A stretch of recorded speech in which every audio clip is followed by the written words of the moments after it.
3 दशक बाद फिर पटना नई सियासत का गवाह बना है। नवंबर में दोबारा जब विधानसभा के चुनाव हुआ, पहली बार तो विधान सरकार बन ही नहीं सकी, राष्ट्रपति शासन लगाना पड़ा।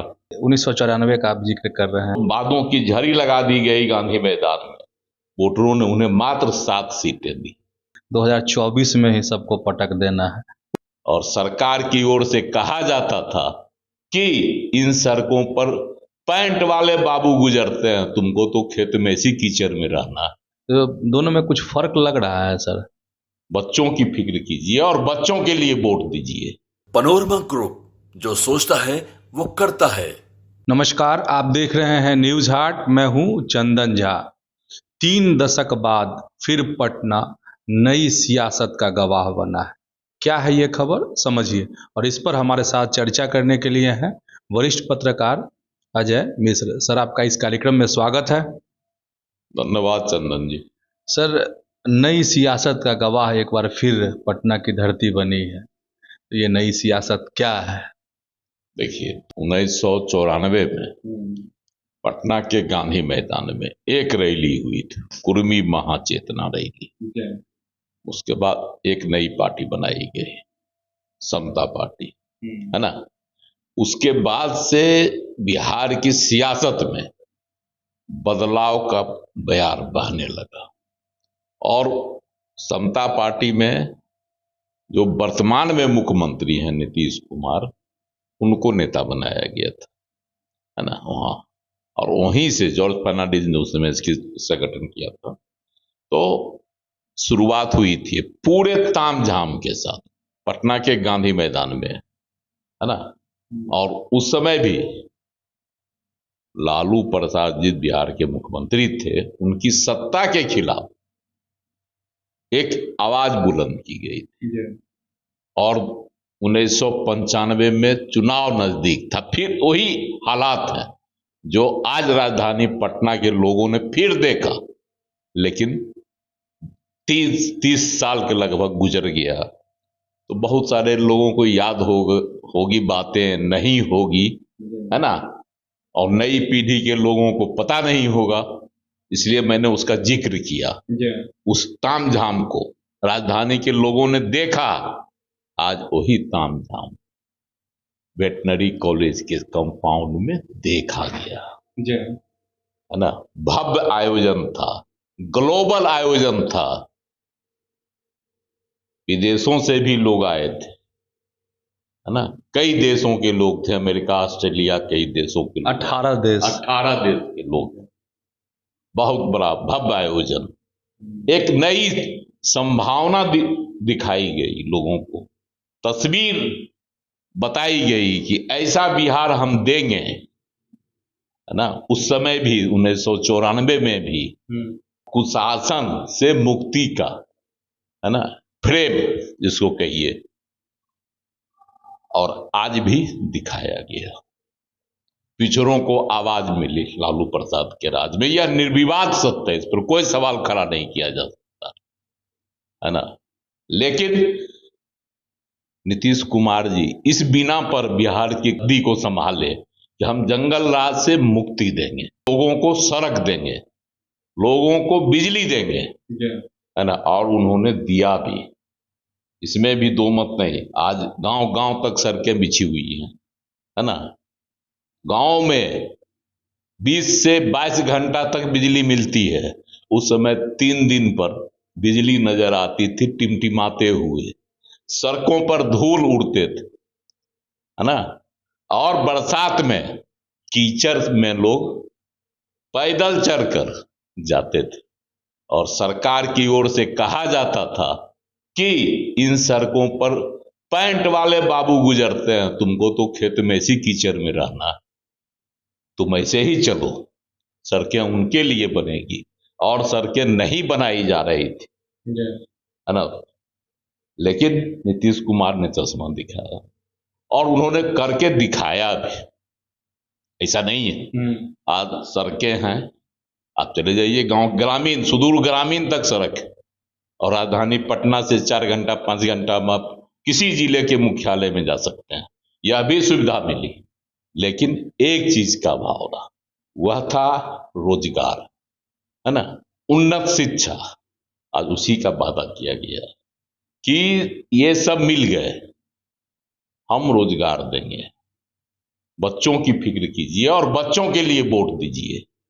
यह आवाज बुलंद हुई, नई तस्वीर पेश की गई और नए दल का आगाज हुआ। बहुत लंबे संघर्ष के बाद 2 साल से इसके जो कर्ता धर्ता थे, है ना, प्रशांत किशोर, उन्होंने आज इसका ऐलान कर दिया और अनुमान के अनुसार, आकलन के अनुसार, कयासबाजी के अनुसार उन्होंने एक दलित चेहरे को इसका कार्यकारी अध्यक्ष भी बना दिया, ताकि यह संदेश जाए कि हम पर तो जरूर आरोप लगता है कि हम ब्राह्मण, प्रशांत किशोर पांडे, यह हम नहीं कह रहे हैं, राजद के नेताओं ने कहा।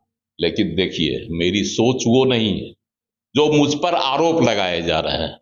मैंने पहला अध्यक्ष पार्टी का दलित को बनाया और लोगों से उन्होंने यह कहकर आवाज बुलंद करवाई कि जय बिहार इतनी जोर से बोलो कि बंगाल में पीटे गए बिहारियों को, जो जिन्होंने पीटा, उनकी कान तक यह आवाज जाए, मुंबई तक यह आवाज पहुंचे, दिल्ली और बेंगलुरु तक पहुंचे। तो यह जोश आज वेटनरी कॉलेज में भरा गया 3 दशक के बाद। इसी तरह से गांधी मैदान में भी हुंकार भरा गया था और उस समय आज के मुख्यमंत्री नीतीश कुमार से एक बड़ी उम्मीद लोगों को थी, लेकिन नीतीश कुमार को सत्ता हासिल करने के लिए 10 सालों का संघर्ष करना पड़ा। 95 में चुनाव हुआ, 1995 में नीतीश कुमार इतने बड़े तामझाम से पार्टी बनाए, बड़ी बड़ी बातें की गई, वादों की झड़ी लगा दी गई गांधी मैदान में, और चुनाव में जनता ने उन्हें मात्र, वोटरों ने उन्हें मात्र 7 सीटें दी। सरकार बनने की उम्मीद उनकी धूमिल हो गई, लेकिन संघर्ष उनका जारी रहा। उन्होंने अपने संघर्ष को छोड़ा नहीं। 2020 का चुनाव हुआ, सबसे बड़े दल बने, एनडीए के सहयोग से सरकार भी उन्होंने बना ली, लेकिन 7 दिन सरकार चली, बहुमत साबित नहीं कर सके। और उसके लिए दोषी कौन था? कांग्रेस। जो कांग्रेस लालू के विरोध पर कर रही थी, उस वक्त लालू के गोद में कांग्रेस चली गई और वहीं से कांग्रेस का खात्मा शुरू हो गया बिहार में। आज जो है लालू प्रसाद के पिछलग्गू बनी हुई है कांग्रेस, उसकी दया पर निर्भर है कांग्रेस। हालांकि नीतीश कुमार भी अकेले कभी मुख्यमंत्री नहीं बन सके अपने बुद्धि। बिहार की यही सियासत है। उसके बाद से जो सियासत करवट ली, बिहार में गठबंधन की सरकार ही चलती रही। इतने सशक्त मुख्यमंत्री, इतने विकास पुरुष मुख्यमंत्री हुए नीतीश कुमार, लेकिन अपने बूते सरकार कभी उन्होंने नहीं बनाई। उनको भी सहयोगी का सहारा लेना पड़ रहा अभी तक। और 2025 के विधानसभा चुनाव में कैसी तस्वीर आएगी, उभरेगी राज्य की, इस बार देखने वाली होगी। चूंकि अभी तक नीतीश कुमार एक चेहरा थे और उनके पीछे समय के अनुसार कभी भाजपा चलती थी तो कभी राजद, और दोनों को नीतीश कुमार वही नाच नचावत गोसाई की जो कहावत है, उसी तरह से नचाते रहते हैं समय समय पर, लोग इनके पीछे नाचते हैं। तो आज जो हम वेटनरी कॉलेज से जो खबर मिली, वहां से एक बहुत बड़ा संदेश दिया गया युवाओं को, पढ़ने वाले बच्चों को, उनके अभिभावकों को, कि एक जो यह आगाज बिहार के संघर्ष के लिए आज उठाई गई आवाज, उसको आप ताकत दें, ताकि बिहारियों को दूसरे राज्यों में अपमानित नहीं होना पड़े। उनको गर्व के साथ यह कह सकें कि हम बिहारी हैं, यह सम्मान मिले। तो अब देखना है कि सत्ता में आने के लिए उनको भी कहीं एक दशक तक संघर्ष करना पड़ता है, या बिहार की जनता इतना जागरूक हो गई है कि अगले साल होने वाले विधानसभा चुनाव में उनको बिहार की पहचान और सियासत बदलने के लिए अकेले सत्ता की कुर्सी पर बैठा देगी। सर, दो सवाल है मेरे मन में। एक सवाल ये, प्रशांत किशोर ने कहा है कि 2025 को छोड़िए, 2024 में ही सबको पटक देना है। उपचुनाव का उन्होंने जिक्र किया कि बेलागंज, इमामगंज, रामगढ़, तरारी पटक देना है, इसी में सबको बता देंगे। देखिए, उपचुनाव तो संभावित है, पूरे कई देश से कई मंच से कहा है कि नवंबर में हाँ उपचुनाव हो, और नवंबर में उन्होंने तिथि भी बता दी। नवंबर तिथि नहीं, मतलब महीना बता दी कि नवंबर में जो है चुनाव संभावित है, उपचुनाव। 4 विधानसभा क्षेत्रों में होना है तो सब जानता है, चाहे गया का बेलागंज है, उसके बाद आपको इमामगंज है, उसके बाद तरारी है और रामगढ़। इन 4 विधानसभा क्षेत्रों में उपचुनाव होना है। कारण है कि वहां के जो विधायक निर्वाचित हुए वह सांसद बन गए।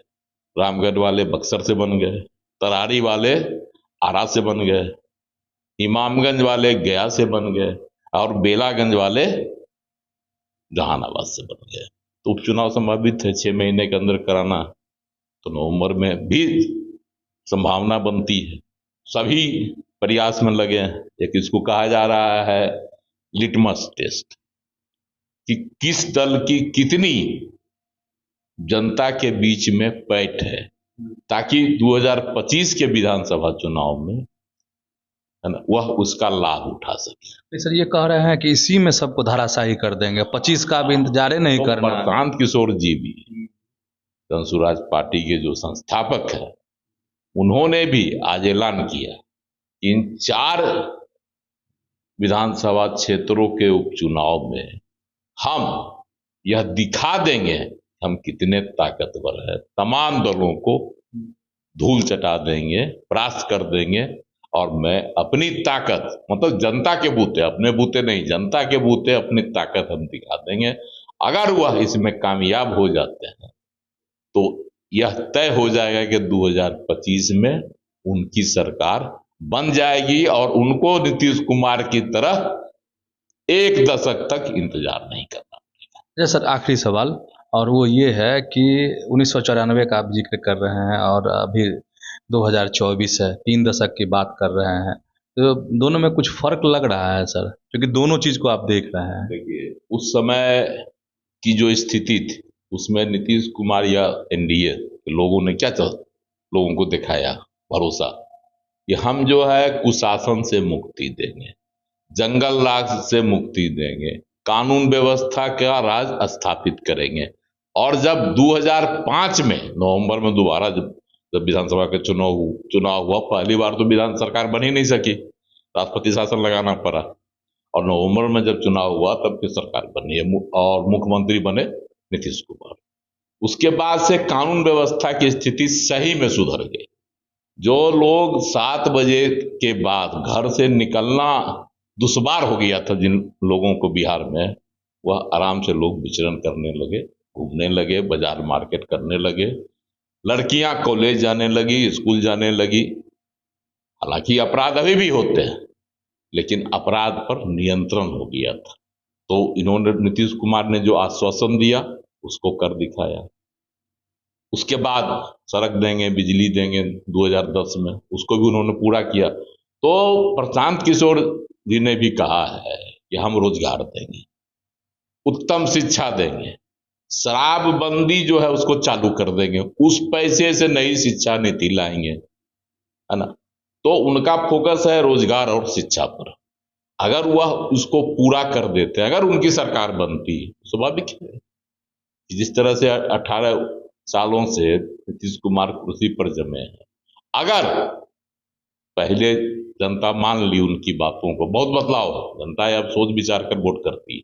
अगर प्रशांत किशोर की पार्टी की सरकार बन गई बिहार में और उन्होंने पहले चरण में ही अपने वादे का 50% भी पूरा कर दिया, तो स्वाभाविक रूप से वह भी जो है एक लंबी पारी बिहार में खेल सकता। तो समझ गए, पटना में नई राजनीति की शुरुआत हुई है 3 दशक बाद। क्या होगा, इंतजार कीजिए। तो ऐसे ही जुड़े रहिए न्यूज़ हाट के साथ, देखते रहिए। धन्यवाद, नमस्कार।